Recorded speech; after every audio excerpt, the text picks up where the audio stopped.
In this video, you'll learn how to set and use a timer on your Android Google Pixel phone. By following these steps, you will be able to easily manage your time for various tasks using the built-in clock app. Begin by unlocking your Pixel phone and locating the clock app on your home screen.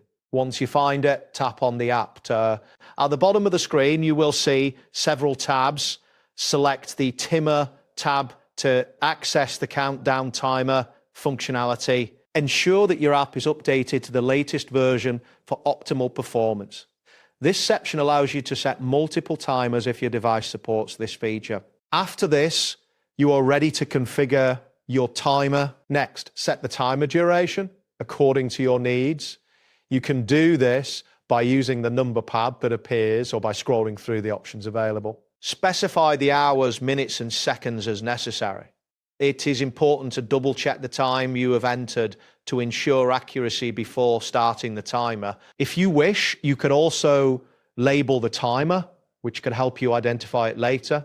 Confirm that everything is set correctly before proceeding to the next step. To start the countdown, tap the start button. Once you do this, the timer will begin to run in the background, allowing you to exit the app if necessary. You will receive an alert when the timer reaches 0, notifying you that the time is up.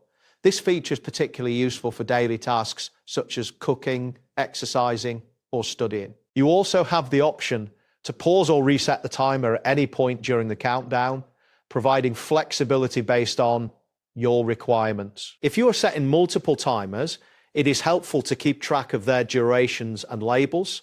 This will allow you to manage your time effectively. In case you encounter any delays in starting the timer, ensure that your device has enough processing power and that no other heavy applications are running in the background.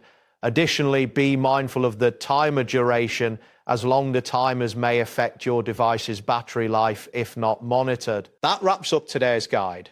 Thanks for watching, and catch you in the next tutorial.